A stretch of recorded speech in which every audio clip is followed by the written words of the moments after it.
Hey, what's up, y'all? I'm MV Oliphant, and I am an ActorHolic.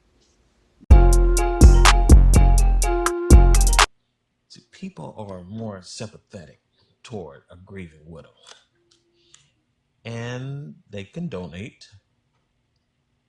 We'll just keep a portion of the proceeds.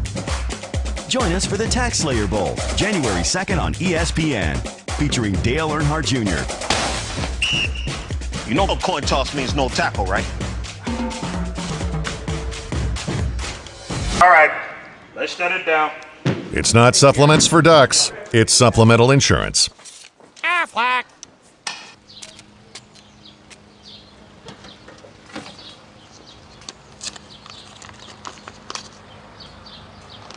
I got in! I'm so proud of you. He got in. Welcome. My name is Zarek Dion Williams. I'm your host of the I'm an ActorHolic podcast. And before we get started, I just want to celebrate something, guys. If you didn't know or hadn't been following, the SAG strike has finally come to an end. Yes. Let's give it up for that. And tonight, you know, my fellow ActorHolics who's on here, you know, we're gonna just toast it up. We're gonna toast it up, right? That's right. To all of the actors out there who sacrificed their time and their livelihood, man. This is like 118 days that exactly thing has been going, and trust me, I'm sure people have been affected. So here's to the conclusion, and we're getting what we want, guys. Here. Salute. Ooh.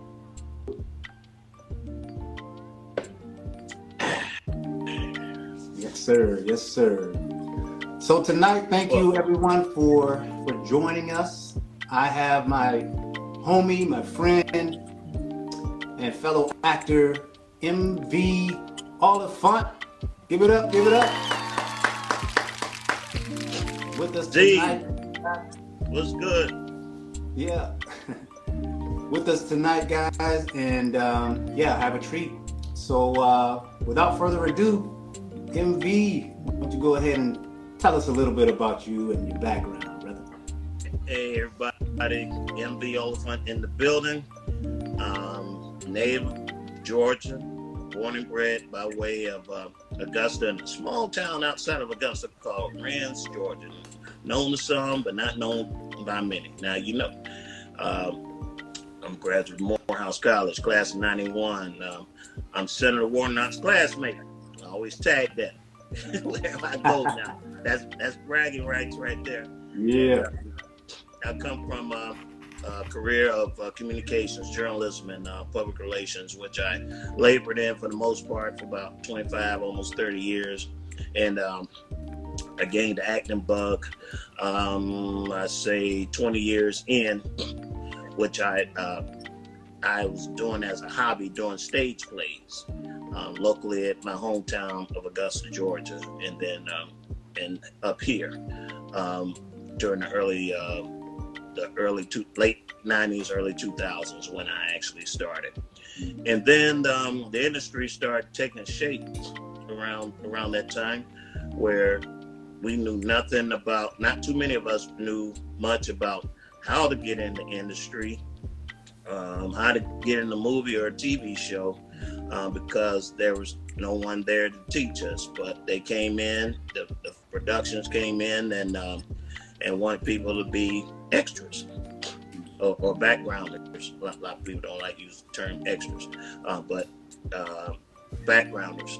And that's when I started seizing that opportunity. I think one of my first films was the Disney show The Jersey.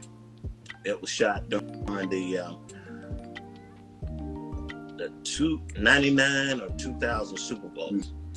That was here in Atlanta. It was either one of those. We filmed down at the Georgia World Congress Center, and I think we only got paid like $50 or $75.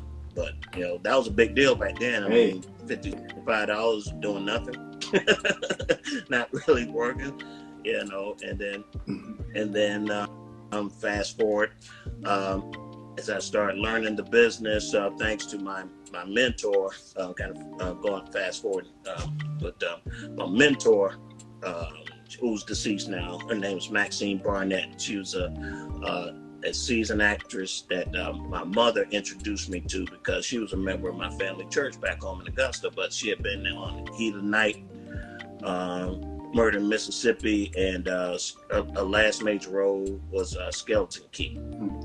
And so she basically showed me the ropes about auditioning, the film business, what to watch out for. Matter of fact, one of my first live stage play outside of the church was with her. It was a murder mystery play called House Without Windows. We premiered that back home in Augusta around 97, 98. It was a fun experience, and I didn't care if I got paid because it was a therapeutic release for me. It was leaving Atlanta, come back home to Augusta. I had to deal with that.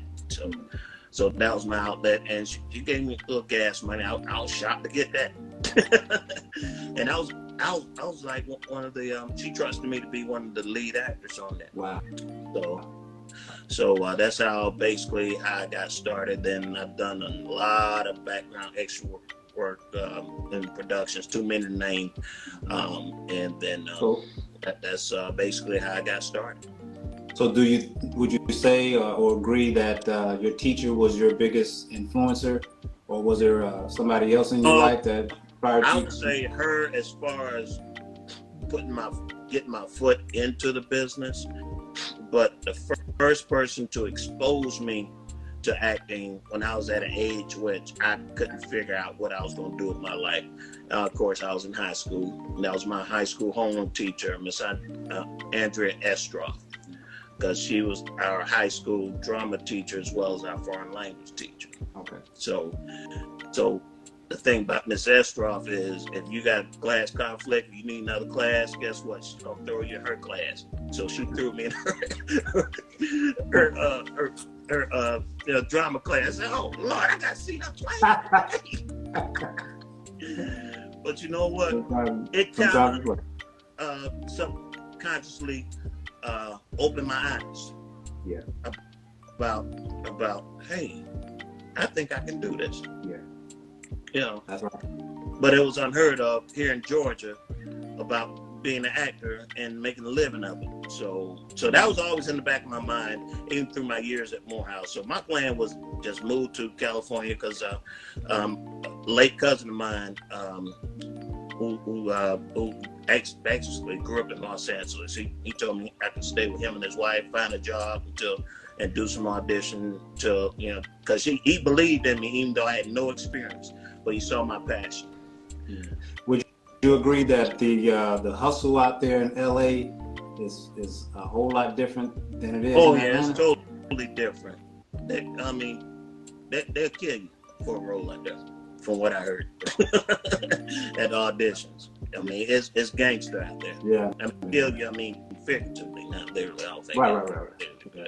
Yeah. I went out there, man, for 1 week. And, you know, I was able to book at least 3 different projects. You know, it was background work, but, you know, just to be able to say, man, I see how fast paced it is out here, man. Yeah, they are truly fine. The casting director was like, you know, when you're ready to move and take your career to another level, come back and talk to me. But for right now. Go ahead. Yeah, no. I have some acting friends that actually moved out there, and they're doing pretty relatively well. Yeah. So obviously they must got things set up well. Yeah. Out there now. I wouldn't rule out going out there, but moving there, I'm not sure.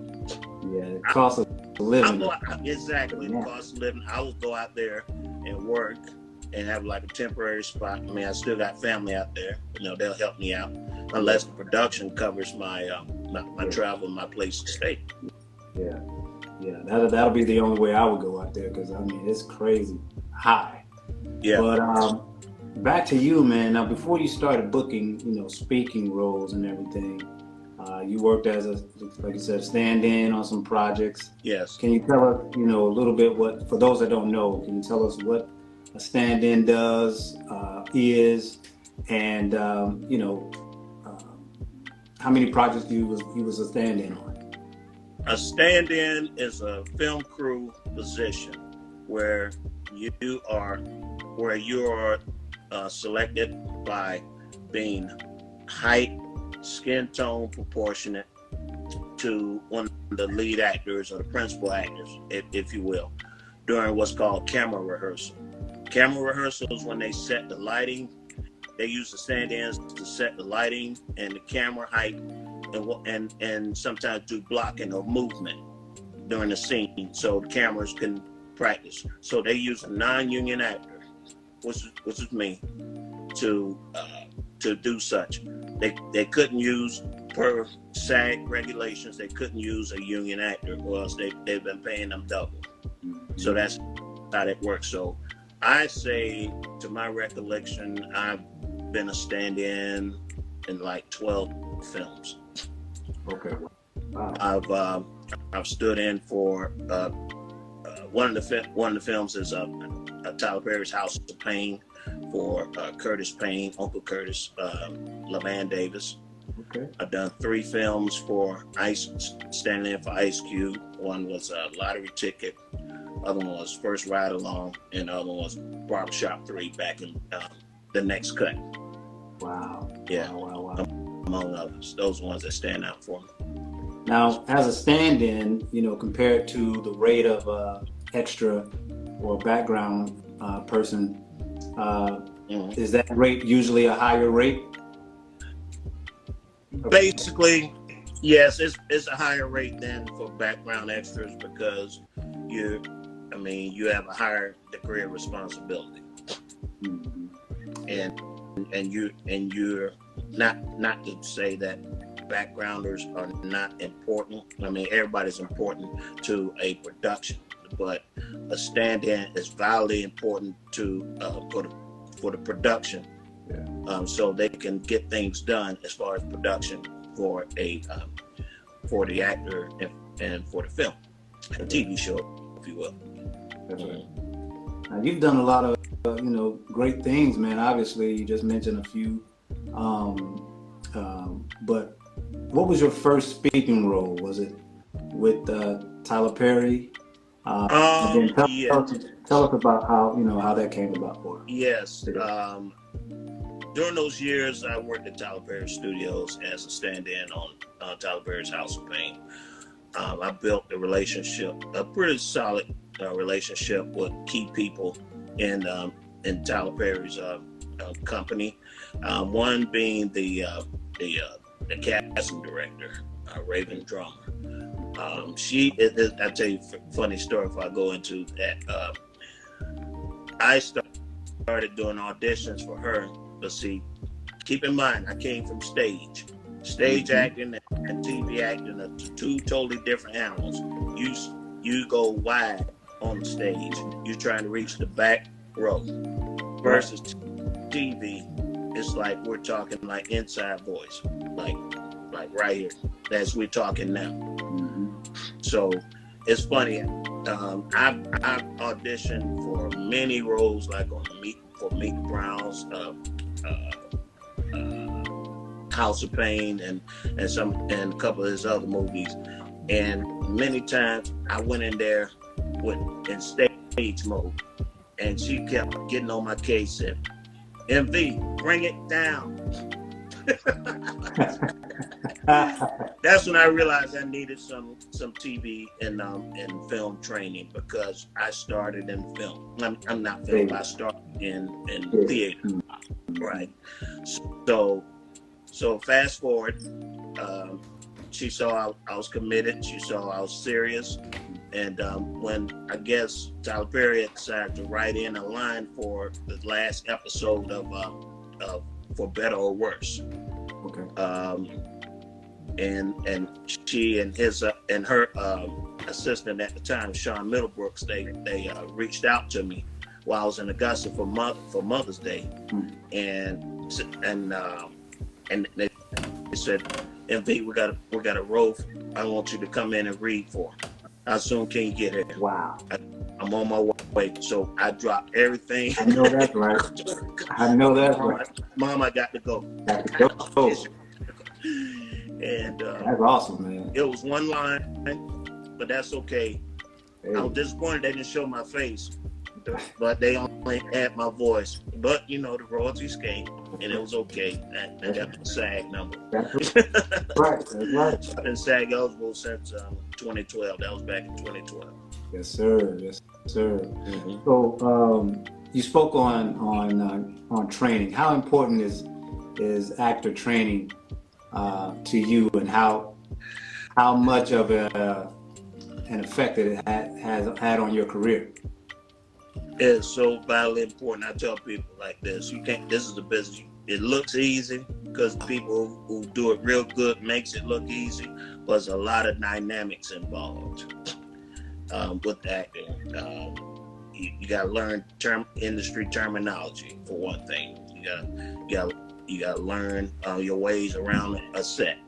You got to learn how to effectively do a audition, the do's and don'ts of an audition, and it's like trying to go to college without a high school diploma. If you try to get in this business without training, I like that. Because anybody that tells me they want to be in the business, I said, "Have you done any training?" So, well, no. I said, well, you should consider doing training. And I've seen people that get a taste of training, and some hung in there, and there were others they were shook and left because they don't even know what they signed up for. What your agent says all the time? Say what? What does your agent tell you or used to tell us all the time? Oh, she used to tell us a lot. It's a marathon. It's a not marathon. Never a sprint. That's right. Yes, sir. Yeah. Now, so it's definitely a tough industry. People think they're going to come in making a whole lot of money. What were some of your fears coming in to the industry, or did you just, are you like continuing to work a full-time job, or did you just drop everything and just say, I'm going to go full-time? That was a challenge. Yes. I'm glad you asked that. That was a challenge. This is a business of sacrifice. That doesn't mean just because you want to be an actor, you just want to drop everything, quit your job right now, because the bills still got to be paid. For example, one of my first acting coaches was Terry Vaughn, the actress Terry Vaughn. Many people know her from the Steve Harvey TV show and Meet the Browns. First thing she told us when we were about to start her workshop, she said, if you come into this business looking to become wealthy or famous, I'll give you your money back. You can leave. Yeah. What she told us, she basically said, you got to come in for the love of it. It's going to be a grind. Yes, sir. It'll be difficult, think about it. If just anything in life, no matter what you do in life, if it was easy, everybody would do it. Everybody would be doing it. Yes. Hence the reason why, the symbol for thespians, you have a happy face and a sad face. Because this is always a struggle in this business, Right. Some of us, like you and I, we got lucky and we was able to book some major things. But man, sometimes after you book that major thing, you might not have another major for years. Well, see, at the same time, if you get that one good hit, that's all it takes. That one good one, that's right. So we have to stay in it. The only way to win is that you stay in the game. That's right. You got to play the game. You got to stay in it. You got to sacrifice. You're gonna get told a lot of no's. I lost count how many no's I've been told of my auditions. Same here, brother. But I had to learn. We had to learn. Right. So what do? We kept training. Kept training. We kept networking. Because if you don't put anything in it, you're not going to get anything out of it. And that's with any kind of work that you want to do, not necessarily just acting. That's right. You got to put in the work, got to put in the time. Invest in you and invest in your craft, you know. Now, you have booked a number of commercial projects as well in the recent years. Tell us a little bit about that. My first major national commercial was back in 2014 for ESPN for the it was called the Gator Bowl, but it changed into TaxSlayer.com Bowl. Oh, wow. Okay. Which I had the pleasure of being on set with a NASCAR legend, Dale Earnhardt Jr. When I give everyone my website, they'll be able to go on my website and see the clip. We filmed that up in Concord, North Carolina. I think that's where his studios is. He owns a studio. Let me tell you how genius he is.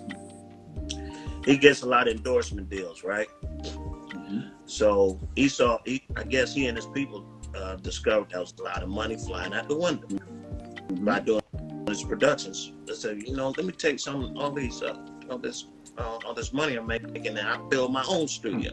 And I required it. If they're gonna want me to do an endorsement for them, they'll have to use my studio, my crew. Wow. That was gangster. Oh yeah, that's hard. It was amazing studio, amazing experience, amazing crew, and he's a heart of gold. He's just a good old country boy. That was your first major commercial? My first major national TV commercial. What could you say you took from that experience? What did I take from that? Yeah, like that whole experience. Like, did you learn anything that you took into other projects, other commercial projects? I say this. A lot of things that I learned as a stand-in, being in the crew, which I observed the functionalities and the responsibilities of people in the crew. I saw it again. This time, I'm a principal. So now I'm getting a taste of on the other side, if you will. Yeah. So that was some of the other ones that come to mind. I've done a company called Strident Energy. It's like an industrial. I did it was all those background I did for Crystals last year, and right now I have one that's running currently during this whole football season, which is my biggest one to date, and that's for Bud Light. And that's running out during the NFL football games, all the way through Super Bowl. So that was a major breakthrough for me.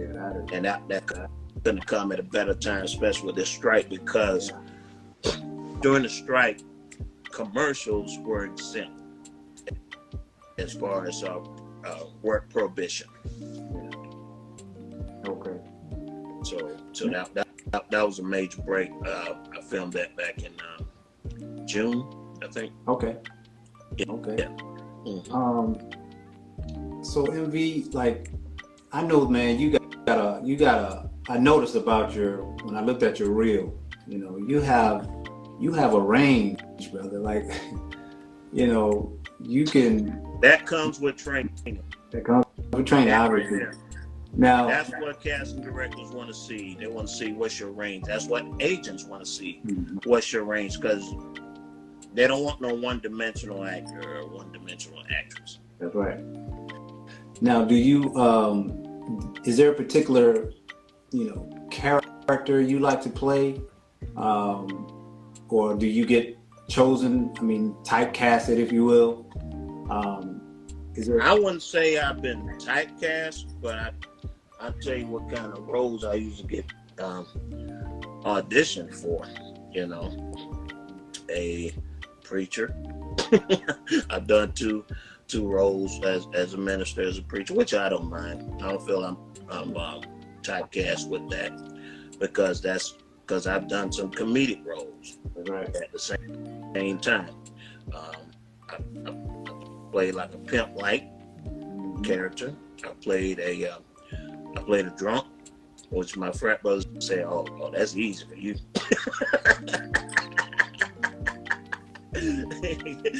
and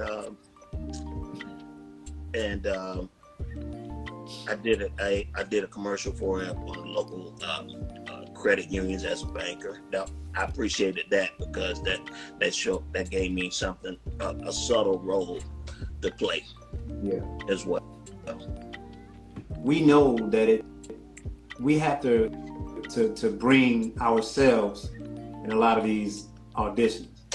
How important is it to you to, just be creative and stand out, or if you will, or just be instinctive? Like, how important is that when you're auditioning? In acting training, one of the things, one of the common denominators I learned is in making your choices, you have range to make choices of how would you approach a character. No right or wrong necessarily. The one who gets booked is one who gives the best choice that the director and the producers like. So, but what's important is that although you're pretending to be a character, and I learned this from late great Tommy Ford, is that you got to be honest. That is so true. Because you don't have to know spit about the film industry to know you've been BS'd. Nobody likes being BS'd. They'll get pissed off, turn the channel, or unload on you on Black Twitter. That is so true. Yeah, I've seen that happen to some actors, or one rapper who shall remain nameless. She was horrible on a TV show. I'm gonna remain quiet about that too. It's all good. No name dropping. No name. Yeah, no name dropping. Because that could have been me. But just give you an example. Why is it vitally important as an actor? You have a responsibility when trusted to portray a character. I mean, you have to be committed to it. But you got people that say that, I can do that. I can be an actor, but they're not really committed because they still holding on to their real self and not losing themselves into the character. That's right. Training. That's right. Training. That training gives you that too. Now, for those that may be, kind of wondering how to, when you get sides, what are some of the steps to take in preparing yourself? Obviously, we talked about training, but when it comes to when you get sides, like how do you prepare for a particular role? Do you, memorize it first? Do you write it down, or what are some of the steps that you take? Both of those help, but you can say your lines perfectly during the audition, but people don't feel you, then you're just reciting a monologue. That's right. To the point of being person being bored to tears. So you want to try to find out about that character, and usually the casting directors don't mind answering questions rather. Right. That you may have about this character. I said, what's this character's motivation? Right. What's their goal? What are they seeking out to do? What's their fears? Yeah. Things like that. So that way I can try to incorporate that in my choice of giving my interpretation of that character. Yes, sir. And be honest about it at the same time. Yeah. I love that. What Tommy told you, be honest. Yes. Be authentic. Tommy, he gave us an exercise that what would you do in such and such, whatnot. and he went by each one of us. He said, "What would you do?" And I think by 90% of us gave our answer. He called us out. He said, "Bullshit." See, he showed us that we weren't being thorough. Right. Yeah. It's fear. We were still holding on to fear, and that's okay. Mm-hmm. That's okay. That's why we're in training. Mm-hmm. And it's like, you know, you worry about, you know, the next person beside you, you know, what they're thinking about your choices at the time. That's that fear, you know what I'm saying? Or that possible judgment, you know, that you think somebody might have for it. You know. So that's what I had to get over when I started in this game. Because believe it or not, when I was young, I was terrified of speaking in front of people. Even doing my Easter speeches. So, I mean, I'm totally 180 from that. So I had to force myself. That was the time I was so shy, I was afraid to talk to back then girls. Oh, wow. So I had to whip that, man, because I was missing out. Yeah. Don't miss out, brother. Don't miss out. I was missing out, man. Man. Because it's funny, because one of my classmates who I had a crush on, and 20-year reunion, she was like, I was like, you know, I wanted to talk to you. She said, "Oh, I didn't know. You ain't say nothing." There it is. Yeah. Closed mouth don't get fed. Closed mouth do not get fed. Preach, man. Preach, brother. Now you're currently co-producing, man. Congrats on that. You're co-producing. Thank you, man. brother. And I'm co-producing a comedy indie with my partner in crime up in Greenville, South Carolina, Gregory Bazell. Name of the project is called The Shop. It's based on a young lady who's an entrepreneur, aspiring entrepreneur, who used to work as a manager at a restaurant, and then she seized the opportunity to buy out a hair salon, which was really her doing hair was her primary passion. And her cantankerous father, which is me, co-starred in it, and they have like a love-hate relationship, but at the end of the day, they'll fight for each other to the end, because he's widowed, and you know, because her mother had died. So it's never a dull moment at the shop. Oh, man. Yeah. That's so amazing. right now we're pitching. We're now that the strike's over, we can resume pitching our project out. We've already done like 3 episodes. We're trying to get at least 5. We got a publishing company that's helping us get it shopped out to some networks to get picked up. So keep us in your thoughts and your prayers as we make that happen. Now, Jay, I'm trying to get to the other level besides acting, because Kim Fields, who's she's like my baby sister in life, but my big sister in the industry. She was one of my past acting coaches. She was like, you know, don't just depend on your career for just being in front of the camera. right.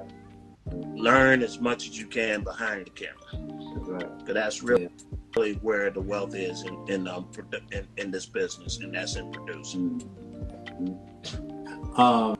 Jay Beatty Films said December 10th at Camelot Cinemas, they're premiering episode 1 and 2 of The Shop.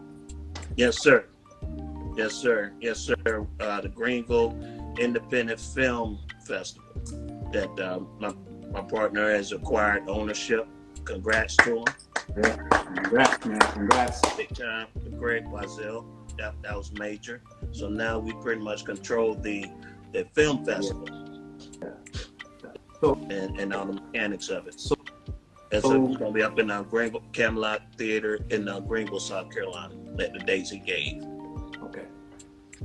So do you feel that, you know, it's a little difficult to, like, you know, one day produce or, you know, direct and act in your film? Do you think it may be a little difficult doing that? Well, it depends on how you balance it. I mean, you don't want to do it by yourself. I Right. said, I'm co-producing. So, I mean, he's watching everything behind the cameras. Mm-hmm. And I step in and put in my 2 cents with it, contribute to the production. Yeah, because a lot of people, like, even though, Tyler Perry, he you've been on his sets, he moves fast, man. But he still have, people back there. When he's actually in the scene, he has people watching who he trusts to, Right. say, well, no, let's try this. As well as Denzel Washington, he's done production. He produced, not co-produced. He produced himself. So, but he bring in years of knowledge, wealth of knowledge and experience, so he could do that. That's right. So a lot of us, like me, is still a learning process, and I don't mind. You're always gonna be learning. You want to be committed to learning. That is so You learn as long as the brains in your head still work enough to comprehend, figure, and strategize. Yeah. I tell people all the time, you never master anything really, because to say you mastered something means you told yourself you don't have to learn anymore, which is that's what's the saying? Jack of all trades, master of none. That's right. So man, we're in, for those who kind of joined us, joined us late. I'm interviewing MV Oliphant, actor, producer, soon to be director. He's definitely shared a wealth of knowledge with us, with his career, and talked about the importance of training and being honest. MV, before we go, man, for someone in trying to pursue this career, and I guess just try to make it as an actor, what's some advice or a piece of advice that you can share with them right now? First of all, you want to ask yourself, why do I want to be an actor? Why do I? Is it because it looks fun? Is it because it looks exciting? Well, it is fun and exciting, but anything fun and exciting, you got to be cognizant of the fact that it comes with a price. Yes, sir. I mean, you got people that understandably they're fearful about wanting to get in this. They're already adults. They're already grown. God bless them. They probably got a spouse and children. And say, okay, how am I gonna do this? Will my spouse be on my side? Because the spouse got to be willing to hold it down. Right. Like go on this grind. I know a good number of actors who in this situation were blessed to have a spouse who are in that corner 1,000%. Or if you like me, after I divorced almost 14 years ago, that's when I really went in for the jugular. I said, okay, it's just me. I got nothing to lose. So I was still doing corporate, but before the advent of the technology of these smartphones where we can record our auditions, I had to try to get like get a request in for half a day off just to go do an audition or get a long extended lunch. I mean, it's like going through an act of Congress. Yes, sir. So these Gen Zers and most of these millennial actors, they don't know the struggle. They really don't, brother. They don't know the struggle. Now, what were some of the things that you did? Let me first ask, you're SAG eligible or you are actually a union member? I'm SAG eligible. Okay. Because this is a right to work state. Georgia is a right to work state where you're not required to join a union. Right. Like union states like New York and California, where you are required to be. Those are union states. Yeah. Now, did you? And I know everybody was affected, but were you still able to find some work? And you know, how important is it when your agent stops? Well, not really stops, but when your agent isn't submitting you as much as you would like due to something like a strike? Well, here's another thing where training comes in about the business. Your agent is like a referral service. Your agent's not primarily responsible for your career. Now, if you have a manager, that's different. Yeah. But I consider myself my own manager. Right. So I'm responsible for my career.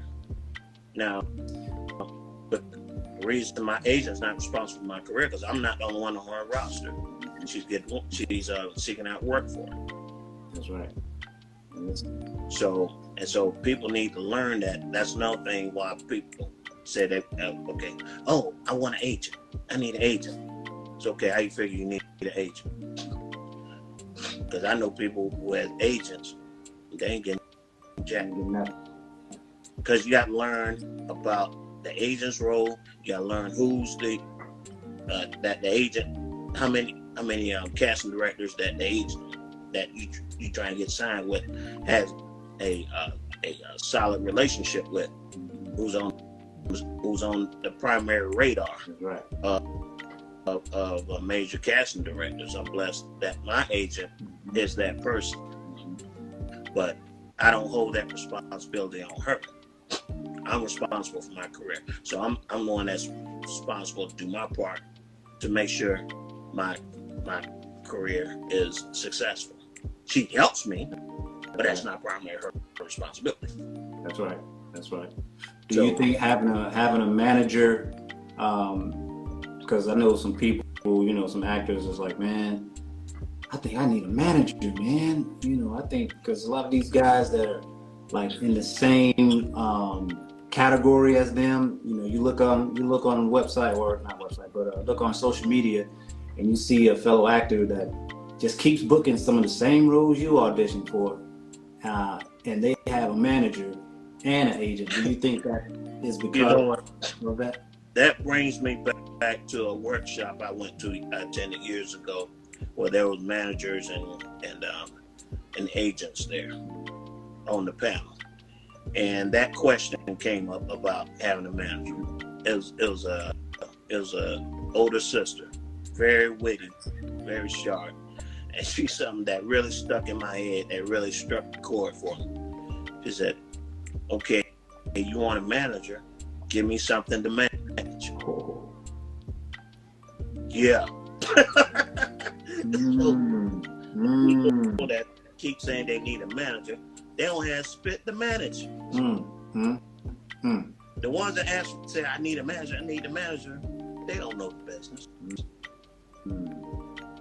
Man, I might be taking another sip off that one. Right.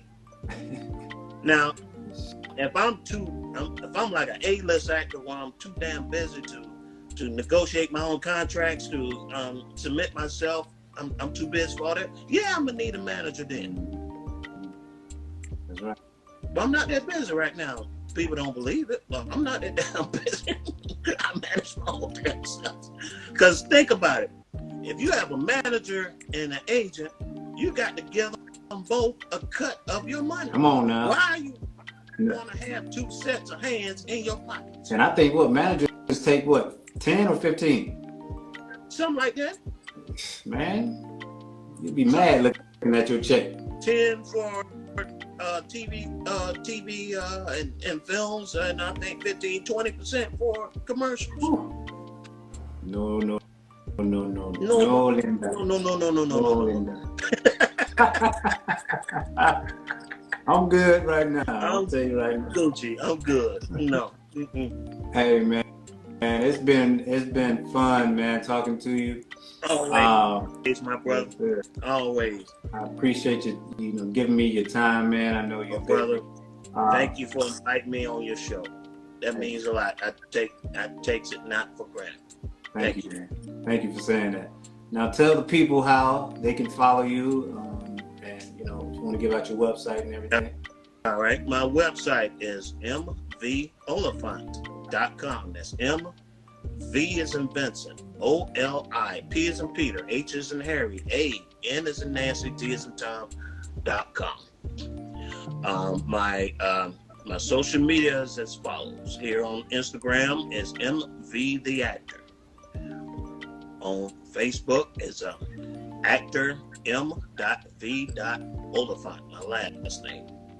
And Twitter, if I'm on there on occasion, is my name, m.v.oliphant. Awesome. And guys, if you haven't, please follow my page on YouTube at ActorHolic's Pod and on all the social sites, ActorHolic's Pod. All right, guys, thank you everyone for joining. Appreciate it. Any actors out there that want to be interviewed, please reach out to me. But you guys have a great rest of your night, and we'll see you soon. Peace.